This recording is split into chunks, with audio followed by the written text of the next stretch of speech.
Vamos orar, dando início à nossa aula de hoje. Pedir que você feche os seus olhos para nós orarmos. Bendito Deus, eterno Pai, a Ti nós agradecemos pela palavra do Senhor, agradecemos por essa reunião, agradecemos pelo cuidado que o Senhor tem tido conosco em nos orientar a respeito da Sua igreja, como ela vem caminhando e como a Tua palavra espera que ela passe a caminhar cada dia mais. Nós oramos assim, agradecidos em nome de Jesus. Amém. Muito bem, pedi que você abra sua Bíblia em Efésios 5:32 e nós vamos assim dar início à aula de hoje, continuando o tema Igreja, repensar e ressignificar. Efésios 5:32.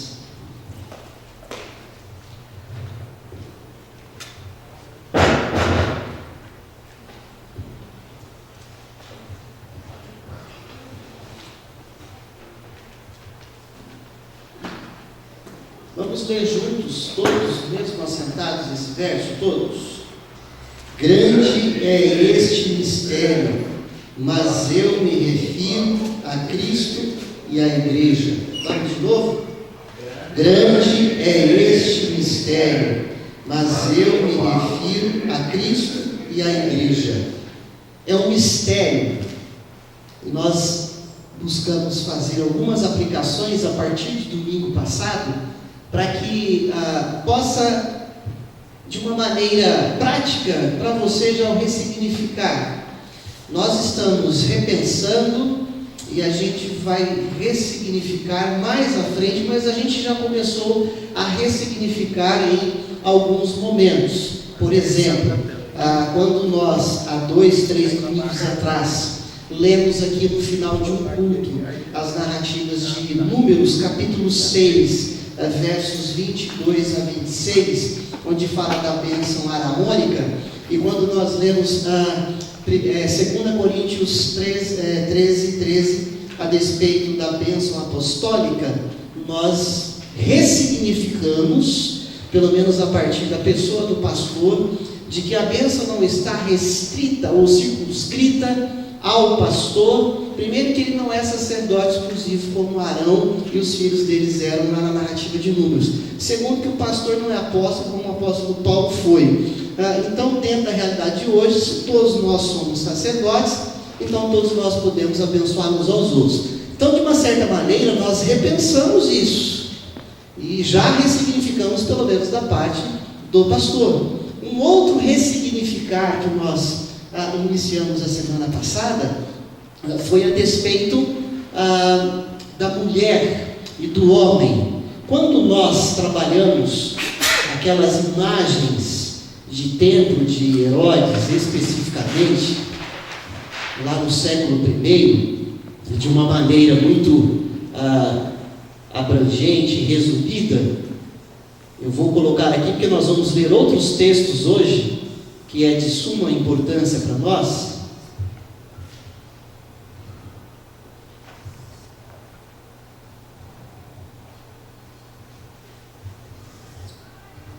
Onde nós tínhamos ali o pátio das mulheres. Para eu não trazer o varal aqui, eu vou trabalhar dessa maneira. Aqui nós temos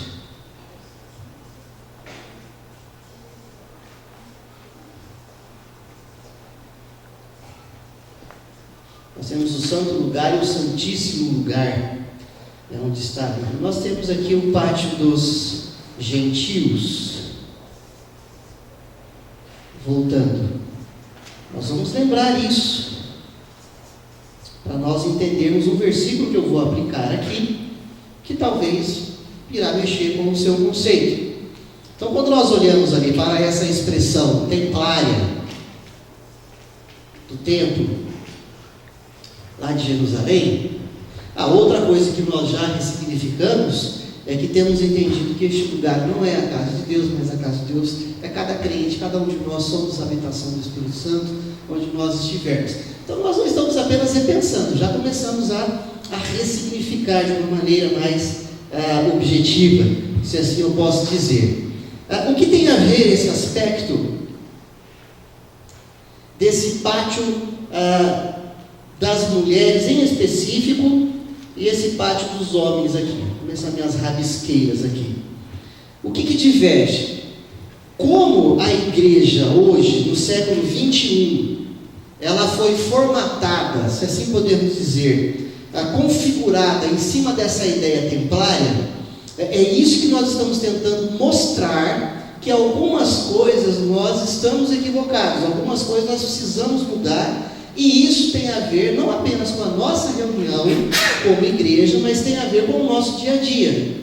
Então, quando nós colocamos aqui que há o pátio das mulheres, o pátio dos homens, e aqui o santo lugar onde entrava apenas o sacerdote, o santíssimo lugar onde entrava o sumo sacerdote, os gentios então ficavam aqui do lado de fora, eu fiz a seguinte colocação na aula de domingo passado, a despeito dessa busca de espaço da mulher, essa questão desses tantos feminicídios que acontecem, tanta violência contra a mulher, e até mesmo a própria postura de nós homens diante das mulheres, sempre achando que elas estão em segundo plano, ou que elas estão ao nosso lado, mas não é uma conosco. Dentro desse aspecto, toda uma influência cultural e uma influência religiosa. Porque quando nós lemos Gálatas 3, eu peço que você abra mais uma vez lá, para a gente lembrar, talvez decorar esse texto de Gálatas 3, verso 27 e 28, aí nós vamos retornar aqui, esse pátio dos homens e pátio das mulheres. Gálatas 3, 27 e 28, diz assim a palavra de Deus: porque todos quantos fostes batizados em Cristo, de Cristo vos revestistes. Dessarte não pode haver judeu, nem grego, nem escravo, nem liberto, nem homem, nem mulher, porque todos vós sois um em Cristo Jesus. Vamos pegar esse verso 28 e colocar ele aqui, nessa estrutura, porque Paulo está escrevendo aos cristãos na região da Galácia, os crentes, aos Gálatas, falando que essa questão templária aqui não é mais para continuar ingerindo no comportamento deles, nem nas reuniões e nem no dia a dia na casa deles.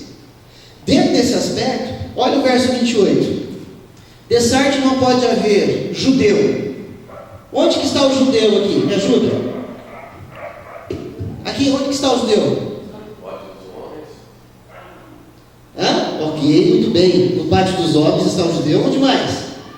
No pátio das mulheres também. Podem entrar. No pátio das mulheres também. E as próprias mulheres têm que ser judias. Ok, onde mais está o judeu aqui? O santo lugar está o judeu, porque o sacerdote tem que ser judeu. E onde mais tem judeu? No santíssimo lugar, porque no santíssimo lugar, o sumo sacerdote que entra ali tem que ser judeu. Vamos continuar no verso 28. De Sarte não pode haver judeu, nem grego. Onde está o grego aqui? No pátio dos gentios está. Só estou colocando a inicial, ok? No pátio dos gentios estão os gregos, que não são judeus. E quem não é judeu é considerado gentios, então o lugar deles é aqui. Volte os olhos ao verso 28. Hoje eu estou indo um pouquinho além do que vimos no domingo passado. Nem escravo, nem liberto. Onde está o escravo? Aqui. Está aqui no pátio dos gentios. Ou livre, que não seja judeu. Escravo, liberto, que não seja judeu. Está ali. Volte seus olhos. Depois de liberto. Nem homem, nem mulher. Bom, homem e mulher aqui está claro. Homem, mulher. Certo? O que Jesus está dizendo? Ou melhor dizendo, o que o apóstolo Paulo está dizendo nessa carta às igrejas da Galácia? Que isso aqui teve o seu momento, mas que isso agora não tem mais valia na questão comportamental. Porque no verso 27 diz: porque todos quantos fostes batizados em Cristo. Ser batizado em Cristo é a ação do Espírito Santo de Deus na conversão do ser humano em Cristo. Foste revestidos de Cristo. Onde está Cristo, se olharmos para o apontamento do templo enquanto pessoa divina? Onde está Deus aqui nesse lugar? Onde que Deus vinha aqui, gente? Oh, graças a Deus. Aleluia. Deus. Jesus, né, a pessoa, Deus Pai, Deus Filho, Deus Espírito Santo. Todos sois um em... Olha o que eu vou fazer, a bagunça que eu vou fazer agora aqui, ó. Livre, escravo, gentil, judeu, gentil, escravo, livre, homem, mulher, todos aqui, todos aqui, entendemos?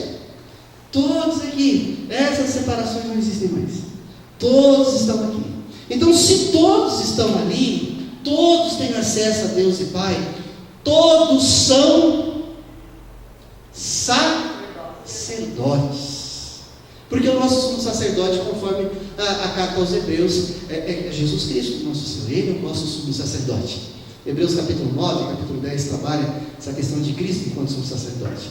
Mas todos agora são sacerdotes, lendo a palavra de Deus. Vamos pegar mais um texto aqui para não dizer, eu não vi essa expressão aí. Então abra lá em 1 Pedro 2, verso 9. Então, nós vimos hoje Efésios 5, Gálatas 3, agora 1 Pedro 2, 9. Olha só o que nós estamos fazendo, olhando para a palavra de Deus. Daqui a pouco a gente vai desconstruir um hábito nosso. A partir dessa compreensão aqui, tá? 1 Pedro 2, 9. Vamos todos ler juntos numa só voz, todos. Vós, porém, sois raça eleita, sacerdócio real. Até aqui tá bom, nação santa escolhida lá. Somos sacerdotes. Quando Pedro está escrevendo essa carta às igrejas da dispersão, lá da Bitínia, da Capadócia, do Ponto, que é para eles que Pedro está escrevendo, nessa igreja, será que só havia homens? Havia mulheres também, crianças. Há tanto judeus convertidos ao cristianismo, quanto gentios convertidos ao cristianismo. Pedro está escrevendo essa carta para esse grupo de pessoas, dizendo: vocês são sacerdotes. Então temos uma narrativa bíblica, e temos aqui também uma narrativa bíblica de Gálatas, onde nós demonstramos que todos nós somos sacerdotes, que em Cristo, homem, mulher, escravo, servo, livre, todos são iguais, todos são sacerdotes. Entendemos aqui? Vou virar a página. Se em Cristo todos nós somos sacerdotes,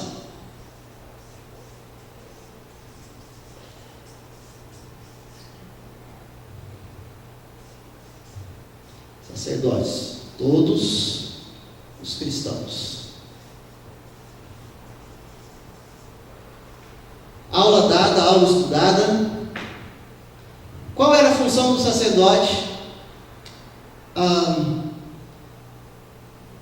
Tanto na porta do tabernáculo, quanto na porta do templo, quanto aquele que entrava no santo lugar, o sacerdote que entrava no santíssimo lugar. Vamos lembrar rapidamente, aula dada, a gente tem que entender isso aqui agora. A função vou começar do fim, do sumo sacerdote, que é o único que entrava no santíssimo lugar. O único. Para levar todo o sacrifício que o sacerdote pegou da mão daquele que não era sacerdote, o povo em geral, e ofereceu para ele. Passou pela mesa da proposição dos pães, pelos cálices, passou pelo candelabro, entregou para o sacerdote e ele foi no santíssimo lugar. O sacerdote era ficar ali no santo lugar fazendo esse trabalho na questão da mesa da proposição, do candelabro, tá. Haviam também sacerdotes fora, lá na porta do tabernáculo e do templo. Como que isso está claro? Bom, para eu ler os vários salmos, onde mostra o salmista falando dos louvores na casa de Deus, dos cânticos sendo cantados no templo, em algum momento do nosso estudo, você se lembra de ter visto música, cântico acontecendo no santo lugar e no santíssimo lugar? Alguém viu isso na aula? Sim ou não? Não, por quê? Porque esses sacerdotes da classe levítica, eles ficavam na porta do tabernáculo ou na porta do templo, tanto lendo parte das escrituras, parte da Torá, quanto cantando. Por isso Davi com o coral, os músicos, por isso Jedutum com o coral e os músicos. Eles ficavam na porta do tabernáculo e do templo, falando a palavra de Deus e cantando louvores a Deus, e o povo todo cantava com eles, mas lá fora. Então a função do sacerdote, além daquela que nós já vimos, que entra no santo lugar, que vai no santíssimo lugar, mas que fica o quê? Ministrando louvor a Deus e cânticos aos povos, e também lendo a palavra de Deus para os povos. Está claro isso para você e para mim? O que era a função dele? Ok, voltando aqui. Se todos nós somos sacerdotes, aí vem a pergunta crucial, que muitas vezes nós sustentamos na nossa vida de igreja, porque é aquilo que eu falo para vocês, a gente ouviu, aprendeu, não questionou, achou que era certo e foi falando. Agora a gente ressignifica. Sinceramente, todos, sinceramente, quem é o sacerdote da casa? Responde rápido. Quem é o sacerdote da casa? Vocês não foram sinceros. Vocês não foram sinceros. Ou então foram sinceros porque já aprenderam.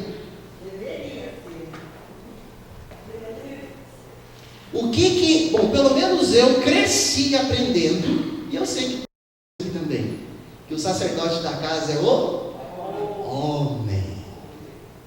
Não foi isso que algumas mulheres e homens aqui, não foi isso, Tony, que você aprendeu? Não foi isso, mulheres, que vocês aprenderam? A mulher é sacerdotisa. A mulher é sacerdotisa, né? Só que na hora do vamos ver, eu cansei de ver mulheres na igreja, em todos os meus 51 anos de igreja, a mulher, porque esse homem, esse marido na minha casa tem que tomar a posição de sacerdote, ele tem que tomar uma posição de ler a Bíblia com os filhos, de chamar a mulher para orar, e aquele peso, e o homem massacrado na casa. Porque erroneamente, equivocadamente, em uma visão templária, a questão é essa, nós ainda estamos formatados e configurados aqui, em uma visão templária, o homem foi pressionado a ser o sacerdote da casa. Só que o sacerdote da casa é o homem, a mulher, é o filho e a filha. Mas isso veio da cultura, né? Hã? Isso veio da cultura, né? Cultura. Se todos na casa são cristãos, presta atenção, se todos são cristãos, todos se encaixam na leitura de 1 Pedro 2,9. Vós, plural, tá? Vós. E aqui, Pedro não está escrevendo para uma classe de liderança, está escrevendo para as igrejas. Está claro isso, meus irmãos e irmãs? Então, lá na sua casa, quem é sacerdote, ou parte da premissa que você é cristão, cristã, sacerdote é você. Tá bom? É o homem, é a mulher, é o pai, a mãe, o filho e a filha. Todos, na palavra de Deus, em Cristo Jesus, não mais na visão veterotestamentária ou do Velho Testamento. Lá sim o sacerdote, o homem. Porque a mulher não tinha vez, nem contada ela era. Era o homem. Mas em Cristo Jesus, conforme lemos em Gálatas 3, 27 e 28, não tem homem, não tem mulher, não tem grego, não tem judeu, não tem escravo, não tem servo, não tem livre. Todos em Cristo somos um. Olha que bênção. Olha que maravilha. Erramos, inclusive nas nossas orações. Inclusive nas nossas orações. Inclusive nas nossas orações. Quando a gente passa a repensar a igreja e a gente começa a ressignificar a nossa vida cristã, por isso que eu falo que a gente vive mais leveza. Porque o peso sacerdotal não deveria ser peso, deveria ser privilégio. Não está apenas sobre uma pessoa na casa, não está apenas sobre um cristão na vida de igreja, mas está sobre todos, de igual forma, sem nenhuma unção especial a mais para um ou para outro, porque o Espírito Santo de Deus é dado de igual forma e medida a todo crente, a todo salvo, segundo a narrativa da palavra de Deus. Esse negócio de porção dobrada, igual de Eli, isso é o Antigo Testamento, esquece, gente, falar. Porque Joel fala que sobre toda a carne viria o Espírito, e Atos 2 mostra essa narrativa do cumprimento da promessa. Todos de igual forma, mesmo Espírito. Então você homem, você mulher. Está vendo como é interessante ressignificar? Mas para a gente ressignificar, eu não posso chegar aqui e falar: me deu na telha, eu acordei e decidi falar para vocês que a partir de hoje os sacerdotes são todos. Que legal, né? Aí vocês olham para o pastor, alguns desconfiam, não acreditam. Falou: o pastor pirou na batatinha, ficou louco, o pastor está ficando herege. Não, a gente vem aos poucos mostrando a narrativa, porque ela é a nossa regra de fé, aquilo que eu creio, e ela deve ser a minha regra de prática, a forma a qual eu vivo. São duas coisas: regra de fé, aquilo que eu creio, conceito na minha mente, e prática, aquilo que de fato eu faço, é aquilo que de fato eu vivo. Então você lá na sua casa, chama a responsa da sua esposa, do seu esposo e dos filhos, do pai e da mãe, e fala: ó, sacerdote, nós somos todos. E o que isso significa? Que um ministra ao outro. Igual os sacerdotes estavam ministrando lá na porta do tabernáculo. Um ministra ao outro. O seu filho pode ministrar a você. Não é como assim, pastor?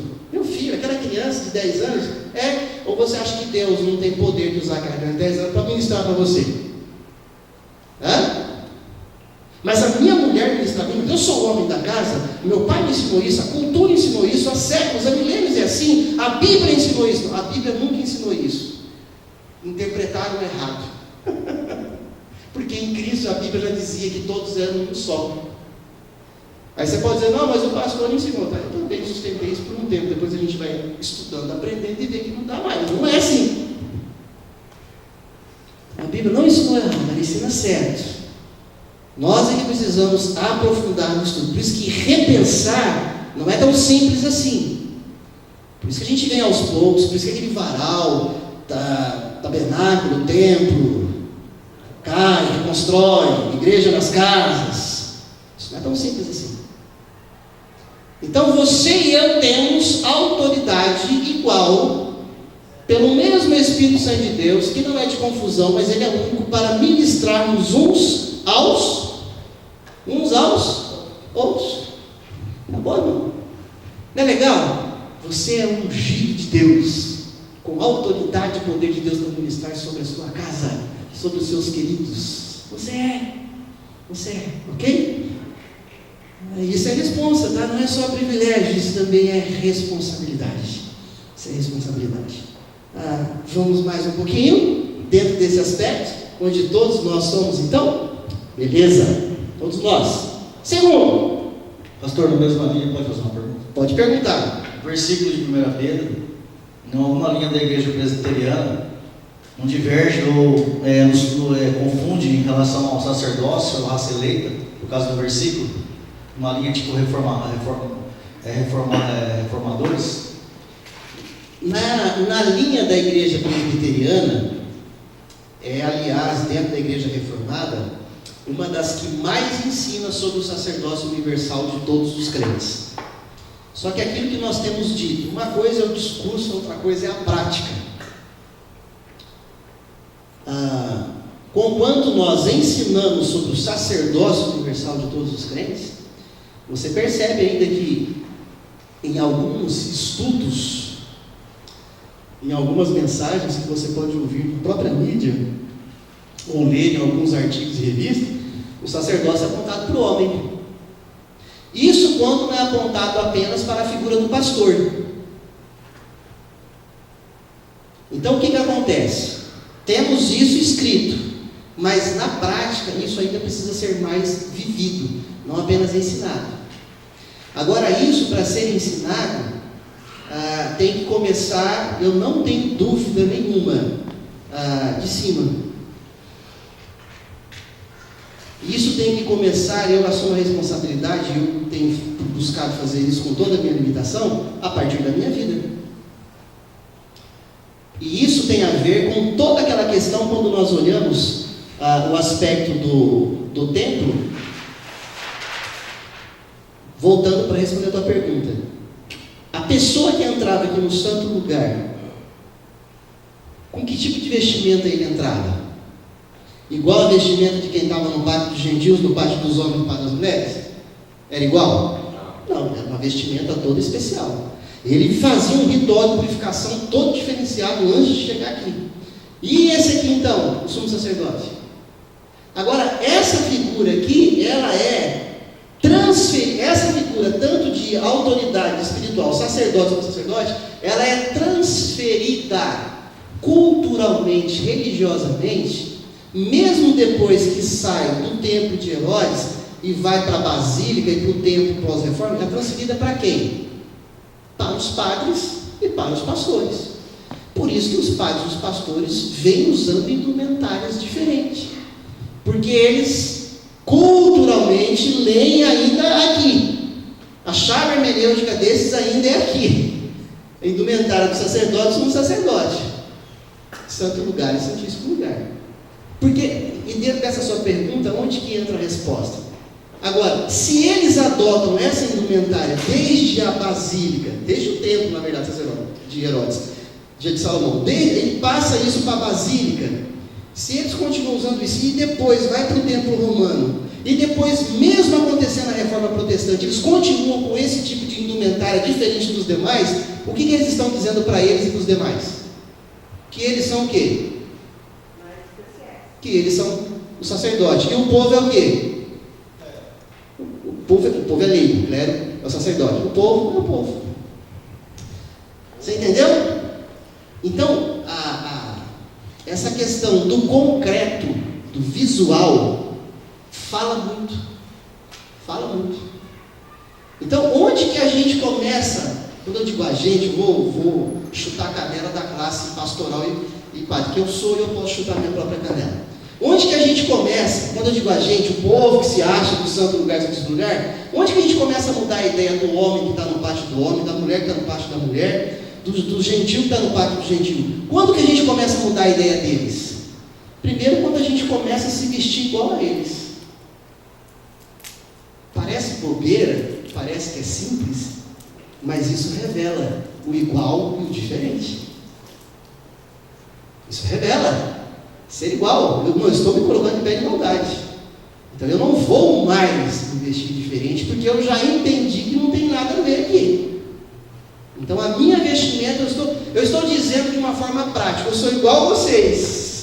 Mas ainda na cabeça de algum, não, você tem que continuar sendo diferente da gente. Mas eu vou falando com as minhas indumentárias. Ok? Segunda coisa, a questão da bênção, quando a gente trabalhou há 2 domingos atrás, sacerdotal, araônica, somos iguais. Então, quem tem que começar a cortar na própria carne é a quem lhe foi atribuído esse tipo de autoridade, que não lhe é direito bíblico, mas é direito institucional, cultural e religioso. Então, a gente tem que começar a se desvencilhar dessas coisas e chamar o povo para a igualdade, porque a gente falou, todos vieram para cá em Cristo, segundo Gálatas 3, 17 e 28. Todos vieram para cá. A santidade é por igual. E dentro desse aspecto, mais à frente ainda, a gente vai trabalhar essa questão da nave, do espaço, da reunião. Tem um gato perdido por aí, mas fica tranquilo, gente. Daqui a pouco ele acha o caminho dele. Então, dentro desse aspecto, respondeu, Zé Carlos? Vai entender? É uma expressão que cria assim, títulos para certos tipos de pessoas, né? Pastor, presbítero, diácono, como se fosse em termos da inteligência em relação à palavra, a própria Bíblia, né? Esses títulos, eles são bíblicos, né? Porque são neotestamentários. A questão pastoral, presbítero, diaconal, até por uma questão de servir a toda a igreja, mas esses títulos não os colocam numa posição sobre os demais. Pelo contrário, é de responsabilidade. Mas que a questão que a vestimenta tem que ser diferente, que a unção é a mais, não é tudo igual. O que é que são servos ao quadrado? Se todos são servos, esses têm que ser servos ao quadrado, tem que servir cada vez mais. Mas isso tem que começar a partir de quem está investido disso, chamando a comunidade. Por isso que eu chamo a comunidade. Vamos pensar juntos, gente. Vamos repensar para que nós possamos ressignificar. Então, é nesse aspecto que a gente vai trabalhando. Então, já vimos que a questão do sacerdote aqui da casa não é mais só o homem, a mulher, o filho, a criança, é todo mundo. Ok? Caminhando, seguindo cantando a canção, vamos lá. Outra questão que nós vamos olhar aqui enquanto repensamos, ressignificamos. Eu vi essa importância no final da aula passada e eu estou deixando para adentrar nos próximos passos, mais a fundo da basílica, mais à frente. Quem for fazendo pergunta, você levanta a mão e o diácono dá o microfone e você aguarda. Muito bem. Uma outra questão que nós vamos, dentro do nosso repensar, essa aqui talvez possa um pouco mais ressignificar deixa eu virar aqui, porque depois eu vou usar essa folha novamente.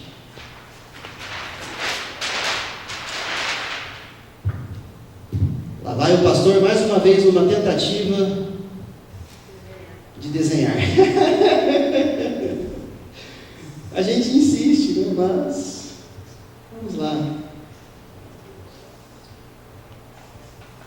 Até que não ficou tão feio essa, né? Olha eu fazendo ali no Chico, uma coisa feia, absurda.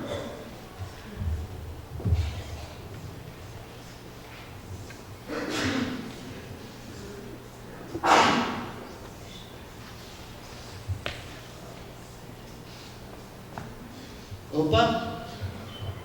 Deixa eu fazer uma sainha aqui, porque eu estou risco. Ok.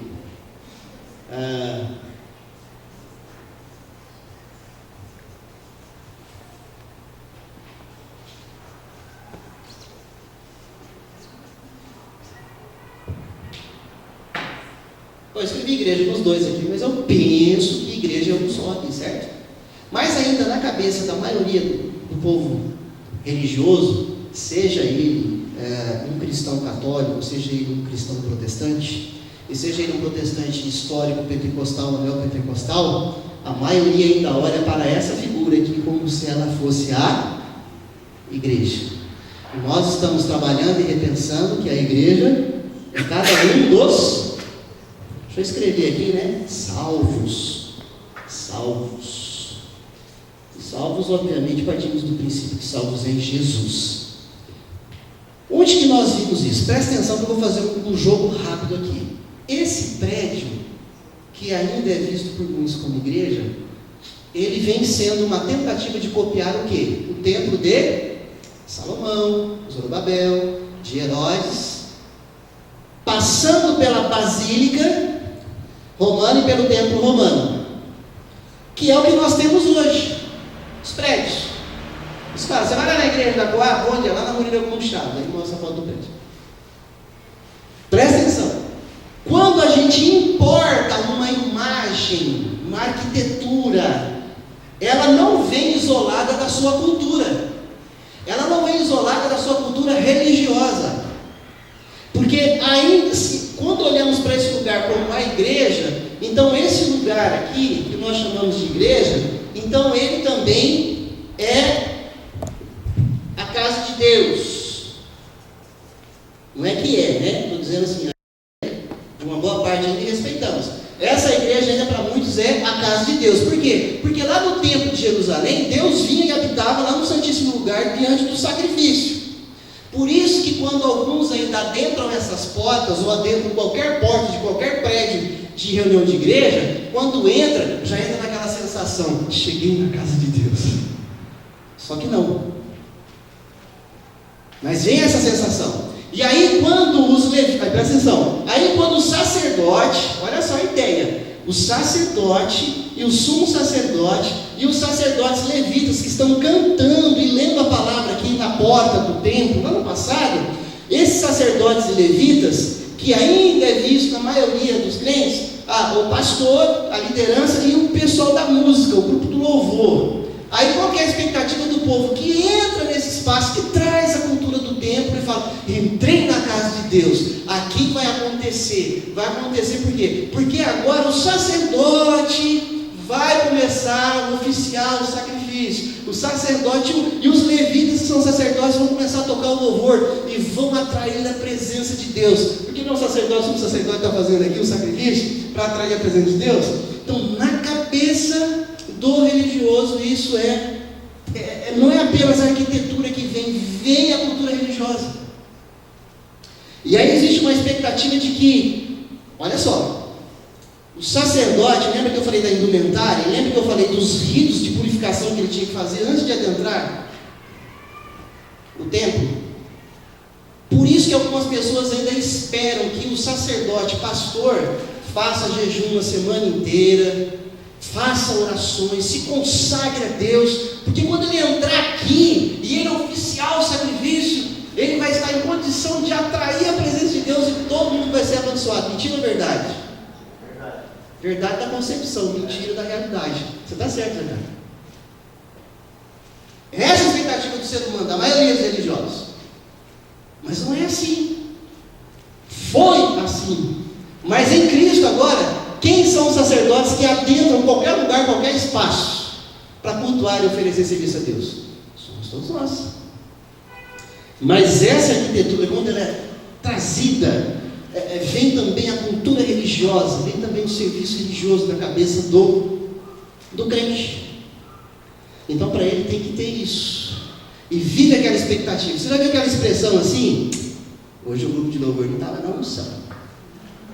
Eu não senti, não arrepiei. Tem alguém em pecado lá no grupo de louvor. Quando a pregação então é aquela que o povo, pastor hoje não se preparou legal. Ele não deve ter jejuado uma semana, não deve ter feito, pastor não está na unção. Já ouviu isso? Se você já ouviu, tá bom, por isso você já falou, né? Mas Deus já perdoou, amém. A gente peca, eu pequei, nós pecamos. Sabe por quê? Porque dentro dessa arquitetura a gente traz essa cultura religiosa. A gente traz essa cultura religiosa. Aí sabe o que acontece? Muitos acabam saindo da reunião frustrados, porque eles vieram com uma expectativa errada, e essa expectativa não é correspondida, e a culpa é do sacerdote, a culpa é do pastor do louvor, dos presbíteros já, a culpa é do professor de escola pública, a culpa é dele, não é minha. O negócio de Adão e Eva, sabe? A culpa é do outro, nunca minha, nunca sua. Então, nesse aspecto, olha só como que a gente precisa de fato ver pensar nesse significado. Porque a gente traz isso. A gente traz isso. Ainda há aquelas e há igrejas ainda de todas as denominações que ainda praticam isso, né? Aquelas igrejas que a gente vai trabalhando com muito cuidado aqui, deixa eu falando por que nós não fazemos. Sabe aquela igreja que a pregação está acontecendo e aí vamos supor que é encontro de casais ou encontro de pais e filhos, aí faz um corredor para levantar as mãos e impor para orar, para que o casamento desgraçado seja resolvido, seja abençoado. Desgraçado é ausência de graça, tá? Não pega o palavrão no sentido pejorativo da palavra, não. Então, para abençoar aqueles casais, para o casamento ficar bom, ficar abençoado, maravilhoso, ou para aquelas mães que estão orando pelos filhos ficar abençoado, nós vamos fazer um corredor de pessoas aqui, de outros aqui, e os casais vão passar por esse corredor, enquanto essas pessoas vão estar com as mãos levantadas, ungindo e abençoando. Sinceramente, quem são as pessoas que vão formatar esse corredor? Para ele e a mãe abençoar o povo, para o casamento se resolver, para o filho melhorar. Quem são as pessoas do corredor, gente? Em algumas igrejas são as irmãs do poder, da oração. Certo? Sapatinho de fogo. As irmãs da oração. Em outras, o pastor, o presbítero, a liderança. O povo da unção que vai fazer esse corredor. E aí, infelizmente, na boa fé daquele casal, que está com um casamento terrível, ele passa no corredor acreditando que vai resolver a parada. E aqui na frente vai ter um que vai estar com um olhinho batendo na testa dele e dela. Porque chegou aqui no corredor da unção, enviou a mão, bateu o olhinho na testa, vai sair resolvido. O casamento é outro. Estou falando sério ou não? Isso acontece ainda no meio religioso ou não?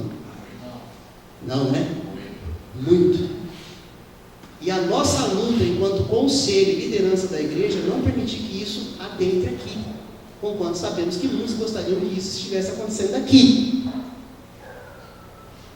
Mas nós não temos base bíblica para isso. Por quê? Porque nós vamos adoecer, nós vamos mentir para essas pessoas, nós vamos estar enganando essas pessoas.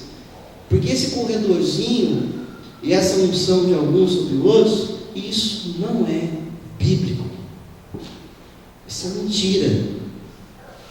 Isso é religiosidade. E se a Bíblia é a nossa única regra de fé, no que cremos e prática, no que fazemos, nós não podemos fazer isso.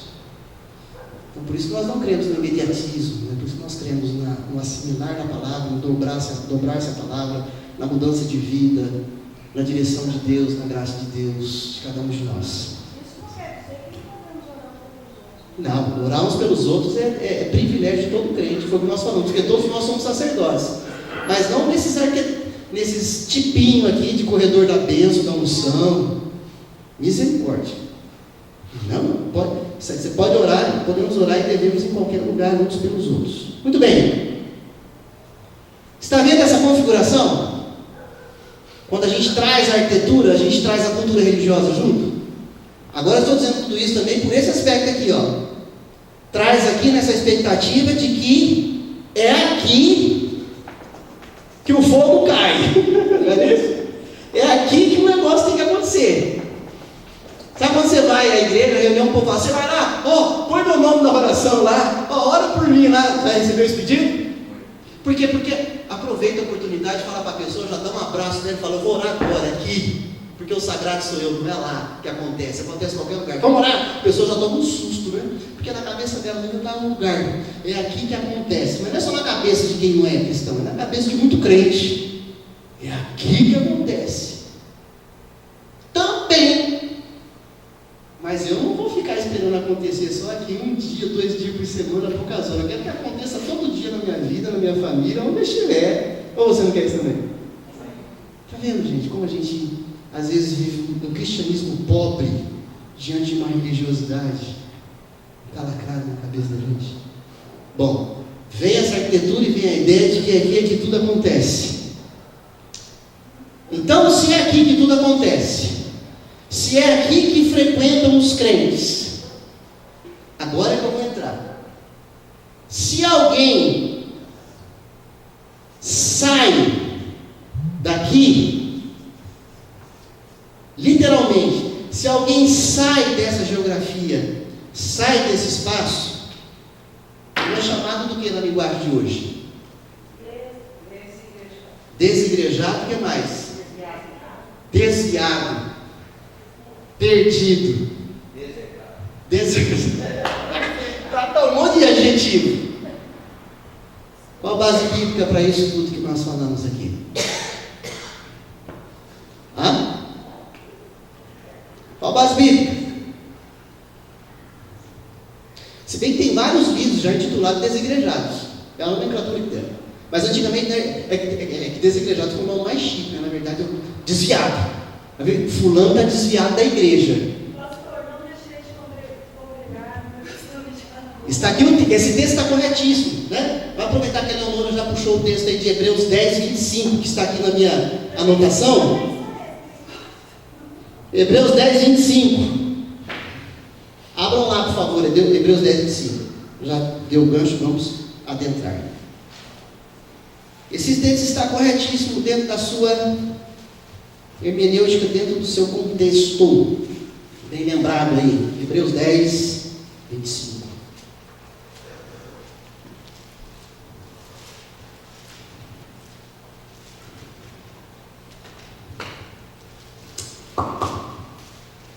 Hebreus 10, 25. Assim, antes de lermos, que nós vamos ler junto. Nós estamos repensando e já ressignificando hoje. Carta aos Hebreus. Hebreus, lembrando que é o povo judeu. Esse povo, que é lembrado aqui a partir dos heróis da fé, no capítulo 11, que estão buscando seguir a Jesus Cristo. Não sabemos até hoje, não vamos querer discutir isso hoje, o autor dos Hebreus. Mas ele está escrevendo a esses Hebreus que estão ainda apegados aos ritos e aos sacrifícios do templo. Por isso lá no capítulo 9,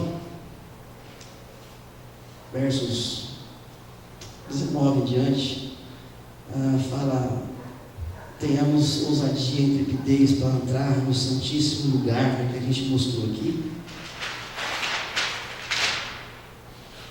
Vamos voltar aqui para ficar mais claro, gente.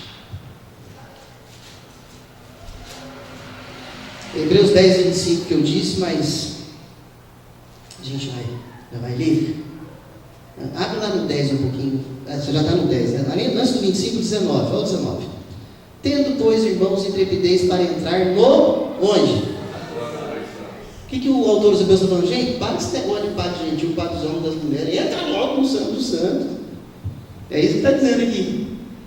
Mas ele não está falando para criar uma rebeldia e desrespeitar a hierarquia aqui e entrar aqui. Não é isso, tá? Porque essas igrejas elas estão reunidas onde? Nas casas. Então para de achar que tem um sacerdote, tem a figura que você não é. E aí continua lá no verso 20: pelo novo e vivo caminho que ele nos consagrou pelo véu, isto é, pela sua carne.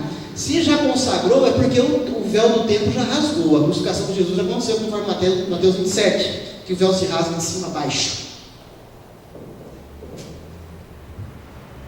Nesse aspecto, esse povo está se reunindo nas casas.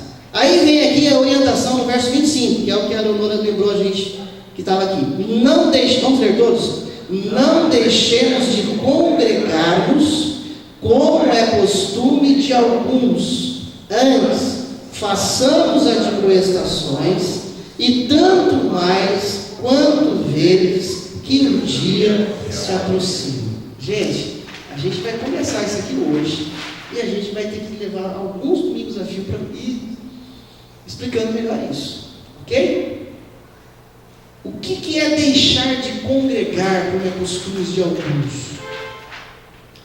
Abra sua Bíblia, por favor. Lá no, anota esse texto, tá? Se você puder, João, capítulo 6. Eu li esses textos na aula passada, e nós vamos ler novamente. Cadê o desenho que eu tinha feito? Aqui. Abre aí João 6. João 6. Deixa eu olhar a hora aqui no meu relógio. Tem mais 10 minutos. João 6. Já são textos que eu citei no domingo passado, mas eu peço que vocês anote hoje. Novamente. Anote o que você achar interessante anotar. João 6. Olha aqueles textos lá do Salmo, tá? João 6,44, pode anotar aí, verso 44. Ninguém pode vir a mim se o Pai que me enviou não trouxer, e eu o ressuscitarei no último dia. Bom, Jesus já está falando daquele que veio, já está falando do último dia desse camarada. Depois que ele morrer, a volta de Jesus, ele vai ressuscitar. Se Jesus está falando que aquele que vem, ele aceita. Jesus, na verdade, ele que aceita, tá? Não é a pessoa que aceita, Jesus aceita, que o Pai trouxe ele. Jesus já está falando, ele virá a mim lá. Depois da morte dele, quando eu vier, ele vai ressuscitar. Porque Jesus está falando, eu vou ressuscitá-lo. Significa que ele não vai ser extraviado. Dá para entender isso aqui no versículo? É claro isso para mim e para você? Ou não? Sim, ok? Sim, porque Jesus está falando, o Pai trouxe ele a mim. E lá no dia eu vou ressuscitá-lo. Jesus está falando já da volta dele, onde nós ressuscitaremos aqueles que estiverem mortos. Então a salvação que foi dada por Deus o Pai trouxe a Cristo. Cristo recebe essa pessoa e garante a salvação dela, não perde. Segundo a narrativa bíblica. Não sei o que os outros estão dizendo, quero ficar com o que a Bíblia diz. Ainda no capítulo 6, verso 65. E prosseguiu, por causa disto, é que vos tenho dito, ninguém poderá vir a mim se o Pai não lhe for. Pronto. Ok. Presta atenção agora, gente. Por favor, em nome de Jesus de Nazaré, Jesus de Nazaré, para mim tudo ele é Salvador. Todo aquele que vier a mim aqui, ou a mim enquanto assim. É todo aquele que frequentar a igreja? Ou é todo aquele que é salvo? Todo aquele que é salvo. Aguardando, eu vou dar uma pergunta daqui a pouco. A gente já leu isso também, inclusive nos textos de aulas anteriores e nas pregações que a gente fez, domingos anteriores. Aqui era o tabernáculo de Deus. Mas já lemos em Atos 7, já lemos também nas cartas petrinas e paulinas, que a habitação de Deus continua sendo o prédio, ou a habitação de Deus é cada um desses. Você tem base bíblica e a habitação de Deus é cada um desses? Nós já demos várias bases bíblicas aqui nos últimos domingos. Então Deus habita onde? No salvo. Deus habita no salvo, você é um salvo. Você se considera a habitação de Deus na pessoa do Espírito Santo? Onde você está, você se considera um salvo de Jesus que jamais vai perder a salvação? Presta atenção, você acabou de ver isso aqui. E de que o Espírito Santo de Deus habita em você, que o Espírito Santo é Deus aquele que fica, vem, sai. Tem gente que acha que o Espírito Santo vem e sai, né? Porque fica invocando o Espírito Santo de novo. Eu não sei como que vai, já veio. Se a habitação de Deus na pessoa do Espírito Santo é cada crente, cada salvo, e ele não deixa jamais de ser a habitação de Deus, ele continua sendo a igreja do Deus vivo, já. Como que a igreja sai da igreja? Então, como? Como que a igreja sai da igreja? Me explica isso, gente, eu não consegui entender. Só um pouquinho. Como que a igreja sai da igreja? Como que o camarada se desvia? Se ele é salvo? Se o tabernáculo é ele? Porque na cabeça das pessoas é quem está aqui, quem frequenta aqui. Esses são. Mas quem não está aqui, no seu arraial, no meu arraial, não é. Ou um dia esteve e não está mais, mas de repente você não sabe onde ele está. Você não sabe como ele está. Então por que essas nomenclaturas desigrejados? Por que a nomenclatura desviado? Sabe por quê? Por também uma compreensão equivocada das parábolas da dracma perdida, da ovelha perdida e do filho perdido. É ali que se apegam para falar de um desviado. E ali é outra história. História com E mesmo, com E, porque são parábolas que Jesus utiliza. Então, se a habitação de Deus, o salvo, não perde a salvação, ele vai dizer, como que a igreja sai da igreja? Mas fulano saiu da igreja. Vou abrir aqui, pergunta. Em relação o senhor falou aí que do Espírito, que ele não sai, entra. A gente canta muita coisa errada na nossa igreja. Por isso que a gente vai corrigir. Espírito que desce como fogo no dia de Pentecostes e enche-me de novo. Isso é uma heresia. Eu creio que o Espírito Santo está dentro do nosso coração e ele não sai. Ele não fica saindo e enchendo de novo. Vamos dizer. De onde que saiu isso? É isso que eu vou trabalhando sempre com o pessoal da música aqui. E a gente parou de querer mudar a letra de cântico por causa do ECAD, por respeito aos autores. E eu tenho falado para eles, olha, se não dá para cantar, não canta, arruma outro. Tem um monte igual esse mesmo, então canta outro. Mas pegando aqui o espaço do irmão.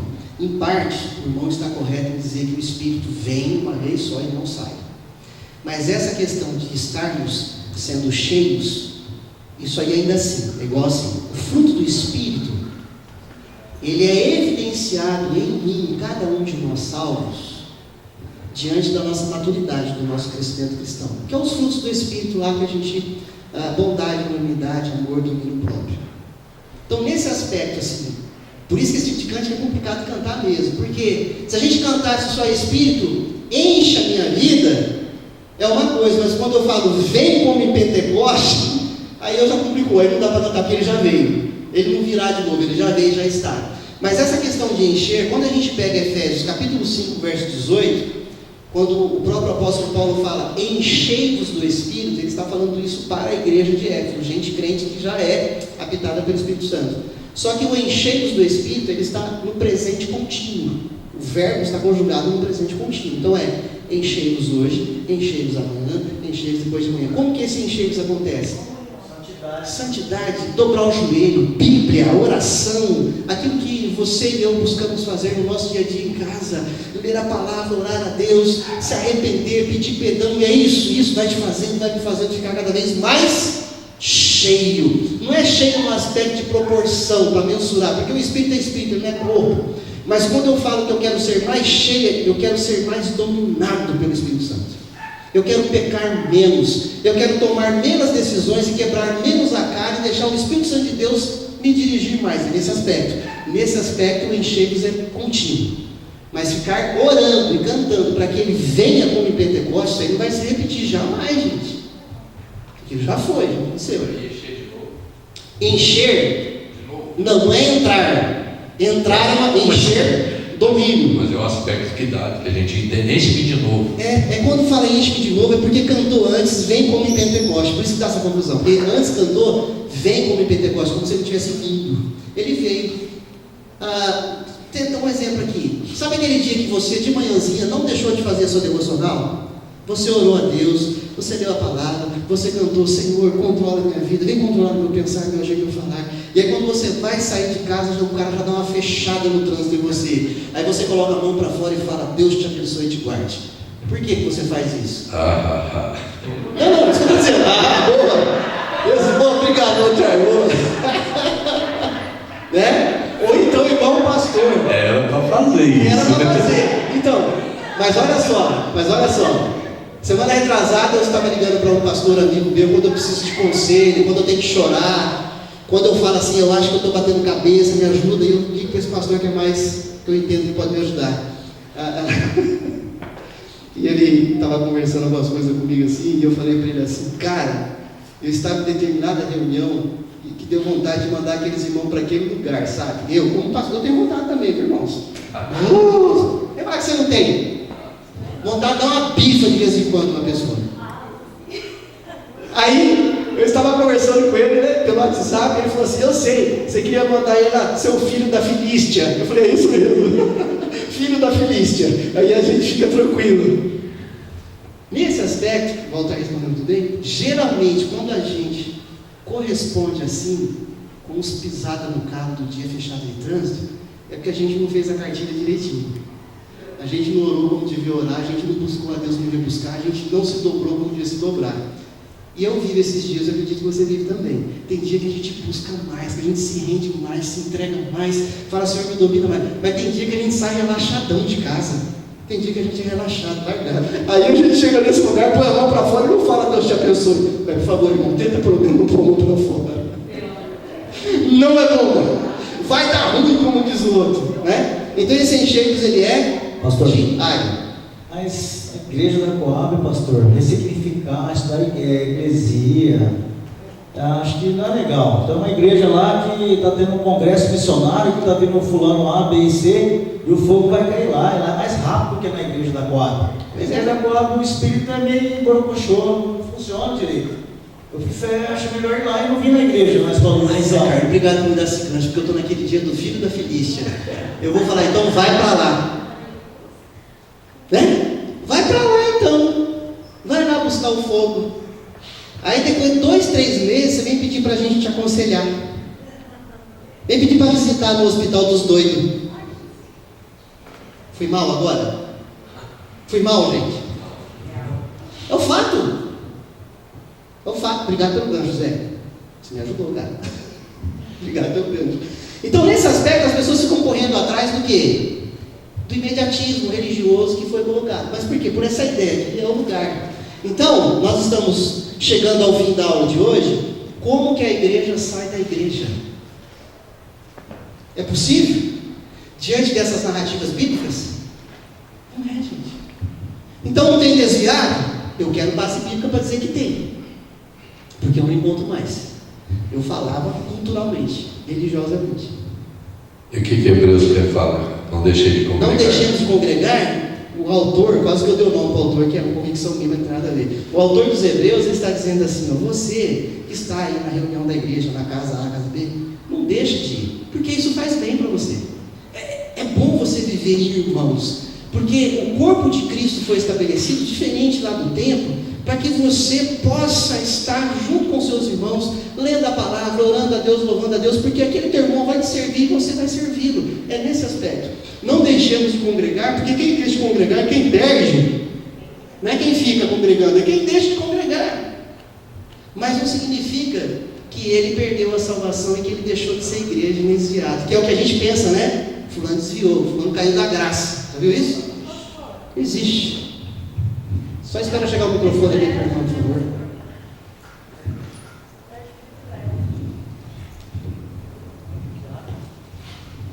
Porque a gente conhece muitas pessoas, por exemplo, que se magoou com algum irmão na igreja e saiu da igreja, mas eu considero assim que ele não está desviado, ele deixou de congregar, problema dele, que comunhão com os outros irmãos, Isso. mas tem gente que já taxa ele, sabe, como está desviado. É tão ruim, porque o que mais dói, mesmo na família da gente, acontece muito isso. Acontece. Né? E você sabe da convicção dele, da fé que tem em Jesus, e que ele é uma pessoa salva, que ele não tem outro Deus diante dele. A gente não Mas entende ele o está momento magoado, dele, né? ele está de bico, entendeu? Mas sabe o que acontece com a gente? Exatamente, você está dizendo correto. Sabe o que acontece com a gente? Nós somos formatados religiosamente assim. Nós somos formatados assim. E isso, quando a gente ainda não... Acabou a aula. Eu já ia entrar em outros assuntos aqui que não está correto a fala, viu, minha irmã? Só que mais a fala da Wanda eu vou orar e encerrar a aula, tá? Que aí eu vou entrar na questão de privilégios das pessoas que, entre aspas, saíram da igreja. E que elas não têm mais. Só quero deixar uma pergunta antes da Wanda. Quem decide os privilégios que aquela pessoa continua a ter ou não continua a ter? Com qual autoridade bíblica decide que aquela pessoa continua a ter e não tem mais privilégio? Gente, eu estou batendo na minha carne, tá? Quem decide? Pastor, ela lá é a questão do julgamento, né? De cada um. Então, mas é um julgamento pessoal, não é a palavra de Deus. Mas a gente vai pegar isso um pouquinho no que vem. Aqui, vamos orar. Vai lá. Quando eu me converti, foi numa igreja batista. Você Não sabe? foi lá em Barbacena, não, né? Não, ela ia Foi evitar. lá em Pitácio. E Diga. aí o casal de namorados dava bandejizada, a igreja já reunia, porque era O uma casal vez- de namorados estava na pista de patins de gelo. Isso que eu tô Isso. dizendo. Aí todo mês tinha assembleia lá, não sei se ainda é assim. E excluído, está excluído da igreja mesmo, o conselho, né, diretor reunia. E aí, a gente aprendeu assim, vai excluir o fulano porque ele fez tal coisa. Domingo que vem, acabei de falar. Por isso que eu parei, eu olhei pro relógio aqui, ó. Domingo que vem. Então, nesse ressignificado, a gente vai ter que pedir perdão para Deus de algumas coisas que a gente fez, que a gente aprendeu a fazer, copiou e questionou. E qual base bíblica a gente tem para continuar fazendo algumas coisas? Por isso que eu falo que nós ainda estamos debaixo de muita cultura religiosa, católica, apostólica, romana, enquanto reformados somos. Mas a gente trouxe uns negocinhos de lá. Por isso que a gente está repensando para ressignificar e se libertar disso. De não fazer aquilo que Deus... Só um lampejo aqui no que a Wanda disse, estava falando aqui. Sabe aquele texto lá que é mal interpretado por alguns? Quando Jesus está conversando com Pedro e fala da chave da igreja, que ligar no céu vai ser ligado na terra, ligar na terra, ligar no céu. Aquele texto mal interpretado é que a igreja, em toda a sua história, queimou gente na fogueira, excomungou, mandou para o inferno. E ainda hoje exclui. Que poder é esse para excluir alguém? Quem te deu isso? Próximos capítulos do domingo que vem. Vamos lá. Pois é sério, né, irmão? É sério. É sério. É sério. É sério. Por isso que a nossa igreja, eu creio, a minha oração, os meus choros, as minhas buscas na palavra de Deus é para que a nossa igreja continue sendo uma igreja que preza pela santidade, mas uma igreja que tem leveza. Uma igreja que tem leveza, que acolhe as pessoas, que ama o pecador e vai continuar pregando contra o pecado, mas jamais vai deixar de receber o pecador. Que não vai estar querendo excluir, mas vai querer estar incluindo. Essa é a nossa oração, é isso que a gente quer, para que as pessoas sejam curadas mesmo de fato. Mas eu creio que Deus vai continuar falando conosco. Eu espero que você esteja acompanhando. Anotou a aula, beleza? Então domingo que vem a gente continua. Nós teremos... Pai querido, nós oramos a Ti, agradecidos por mais esse dia, agradecidos por esta aula, por essa ministração da Tua palavra, que fala ao coração de cada um de nós. Continue moldando a minha vida, como servo que sou do Senhor, servo nesta comunidade de fé. Continue abençoando também, moldando os meus irmãos e irmãs, para que possamos, Deus, caminharmos cada dia mais próximo da igreja, a qual Cristo instituiu como cabeça, a qual Cristo instituiu como seu corpo, para ser bênção na terra, ser agência de comunhão, de cura, de salvação, de resgate de gente perdida, de tratamento de gente perdida, Senhor. Nos ajuda a nos aproximar mais dessa igreja, para a glória do Senhor. E oramos, Deus, oramos, independente da denominação, por cada comunidade de fé reunida nesse planeta Terra, em qualquer lugar desse mundo, abençoe cada povo que se reúne no nome do Senhor Jesus, e ministra a vida deles, e usa a vida deles com graça e poder também. Assim nós oramos em nome de Jesus. Amém, Senhor.